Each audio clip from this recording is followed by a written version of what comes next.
नमस्ते। चलिए आज भारत के लोकतंत्र की धड़कन को समझने के लिए एक बहुत ही दिलचस्प चुनावी कहानी की गहराई में उतरते हैं। एक ऐसी सीट जहां सिर्फ 5 सालों के अंदर 30,000 वोटों की एक तरफा जीत 13,000 वोटों की हार में तब्दील हो गई। आखिर ऐसा हुआ कैसे? आइए खिलचीपुर के इस जनादेश के पीछे की हर एक परत को खोलकर देखते हैं। ये है खिलचीपुर, मध्य प्रदेश के राजगढ़ जिले की एक विधानसभा सीट। पर यह सिर्फ एक सीट नहीं है, ये भारत के उस ग्रामीण और कृषि प्रधान दिल का आईना है जहां की जमीन और यहां के लोग राजनीति की हवा का रुख तय करते हैं। यहां के खेत, यहां के लोगों की रोजमर्रा की जिंदगी, यही हर चुनाव की असली बुनियाद है। तो सबसे बड़ा और बुनियादी सवाल यही उठता है, आखिर एक वोटर अपना मन क्यों बदलता है? क्या वजह होती है कि जो उम्मीदवार पिछली बार सिर आंखों पर बिठाया जाता है वही अगली बार सत्ता से बाहर हो जाता है? इस एक सवाल का जवाब ही सही मायनों में लोकतंत्र का असली सार है, और आज हम खिलचीपुर के आंकड़ों में इसी जवाब को ढूंढने की कोशिश करेंगे।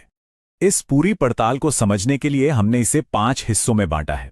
पहले हम खिलचीपुर की नब्ज को महसूस करेंगे, फिर जनादेश के आंकड़ों को समझेंगे, उसके बाद 7 चुनावों की कहानी देखेंगे, फिर वोटर की पसंद का विश्लेषण करेंगे और आखिर में विश्वास दोबारा बनाने का एक खाका तैयार करेंगे। तो चलिए सबसे पहले हिस्से से शुरू करते हैं, खिलचीपुर की नब्ज। ये समझने की कोशिश करते हैं कि इस बेहद अहम सीट की जमीनी हकीकत क्या है और क्यों यहाँ के लोग राजनीति में इतनी गहरी दिलचस्पी लेते हैं। जरा इस नंबर को देखिए, लगभग 87%। ये कोई छोटा मोटा आंकड़ा नहीं है। 2018 और 2023 दोनों ही चुनावों में खिलचीपुर का वोटर टर्नआउट इतना ज्यादा था, जो कि राज्य के औसत से कहीं ज्यादा है। ये नंबर साफ साफ बताता है कि यहां का वोटर चुपचाप बैठने वालों में से नहीं है, वो अपनी राय रखता है और उसकी आवाज नतीजों में गूंजती है। तो आखिर ये जागरूक वोटर परेशान किन बातों से हैं? देखिए, मुद्दे बिल्कुल जमीनी हैं। खेती किसानी का संकट, जिसमें कुंडलियां सिंचाई प्रोजेक्ट में देरी एक बड़ा मुद्दा है। पानी और बिजली की कमी, बेरोजगारी और महंगाई जैसी आर्थिक मुश्किलें और सरकारी योजनाओं का पैसा मिलने में देरी। ये सिर्फ मुद्दे नहीं हैं, ये लोगों की रोजमर्रा की जिंदगी की असल चुनौतियां हैं, और इन शिकायतों को सुनना ही हर वोटर की गरिमा का सम्मान करना है, जो एक स्वस्थ लोकतंत्र के लिए बेहद जरूरी है। अब आते हैं कहानी के सबसे अहम मोड़ पर, जनादेश को डिकोड करना। हम ये देखेंगे कि कैसे 2018 की लगभग 30,000 वोटों की जबरदस्त जीत 2023 आते आते 13,000 से ज्यादा वोटों की हार में बदल गई। आंकड़ों का ये हेरफेरी तो असली कहानी बयां करता है। ये हैं 2023 के नतीजे, बिल्कुल साफ। भारतीय जनता पार्टी के उम्मीदवार हजारीलाल डांगी को 52.2% वोट मिले और उन्होंने 13,678 वोटों के मार्जिन से जीत दर्ज की। ये एक निर्णायक फैसला था। अब जरा इसे देखिए, ठीक 5 साल पहले 2018 में तस्वीर एकदम उल्टी थी। तब कांग्रेस के प्रियव्रत सिंह ने लगभग 30,000 वोटों के भारी अंतर से जीत हासिल की थी। 5 साल में 43,000 से ज्यादा वोटों का स्विंग। सोचिए, ये कोई मामूली चुनावी उतार चढ़ाव नहीं है, ये एक राजनीतिक भूचाल की तरह है, जो दिखाता है कि वोटर का मिजाज कितनी तेजी से बदल सकता है। और यही चीज खिलचीपुर को एक असली स्विंग सीट बनाती है। मतलब यहां वफादारी किसी पार्टी के नाम से नहीं, बल्कि उम्मीदवार के काम से तय होती है। यहां का वोटर हर 5 साल में अपने नेता के काम का हिसाब मांगता है। अगर आपने काम किया तो इनाम मिलेगा, नहीं तो जनता कुर्सी छीनने में देर नहीं लगाती।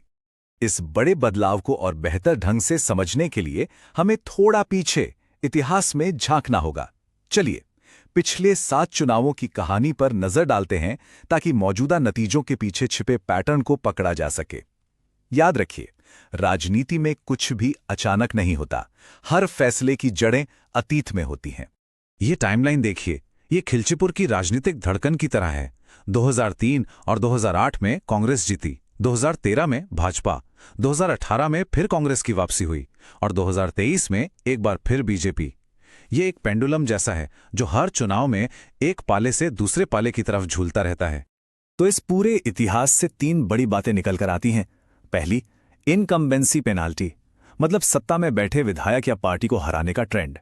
यहां के वोटरों ने लगातार मौजूदा प्रतिनिधि को बाहर का रास्ता दिखाया है। दूसरी, बीजेपी का बढ़ता वोट शेयर, जो 2008 के 30% से बढ़कर 2023 में 52% तक पहुंच गया। और तीसरी, छोटी पार्टियों का असर कम हुआ है और लड़ाई सीधे सीधे 2 मुख्य पार्टियों के बीच सिमट गई है। तो फिर सवाल वही है, वोटर आखिर अपना मन बदलता क्यों है? इस जटिल प्रक्रिया को समझने के लिए हमने 4 प्रमुख कारकों का एक ढांचा बनाया है। ये हमें चुनाव को एक समग्र रूप में देखने में मदद करता है। ये 4 आयामी ढांचा हमें किसी भी चुनाव के नतीजों को सिर्फ 1 या 2 नहीं, बल्कि कई अलग-अलग पहलुओं से समझने में मदद करता है। तो इसके 4 चेहरे कौन से हैं? पहला, खुद उम्मीदवार, उसकी छवि और ताकत। दूसरा, वोटर, उनके सामाजिक समीकरण और उनकी प्राथमिकताएं। तीसरा, जमीनी मुद्दे जो लोगों की जिंदगी पर सीधा असर डालते हैं। और चौथा, राजनीतिक माहौल, यानी राज्य और देश की राजनीति का असर। अब इसी ढांचे से 2023 के चुनाव को देखें तो तस्वीर बिल्कुल साफ हो जाती है। एक तरफ कांग्रेस के प्रियव्रत सिंह थे, 3 बार के विधायक, पूर्व मंत्री और साफ छवि वाले, लेकिन उन पर सत्ता विरोधी लहर का जबरदस्त दबाव था। वहीं दूसरी तरफ बीजेपी के हजारीलाल डांगी, जिन्हें अपनी पार्टी के मजबूत संगठन और राज्य में चल रही लहर का सीधा फायदा मिला। तो ये लड़ाई सिर्फ 2 उम्मीदवारों की नहीं, बल्कि 2 अलग-अलग ताकतों की थी। अच्छा, तो हमने अब तक ये समझा कि हार क्यों हुई, लेकिन किसी भी विश्लेषण का असली मकसद तो भविष्य का रास्ता बनाना होता है। इसलिए अब हम अपने आखिरी हिस्से पर आते हैं, विश्वास का ब्लूप्रिंट।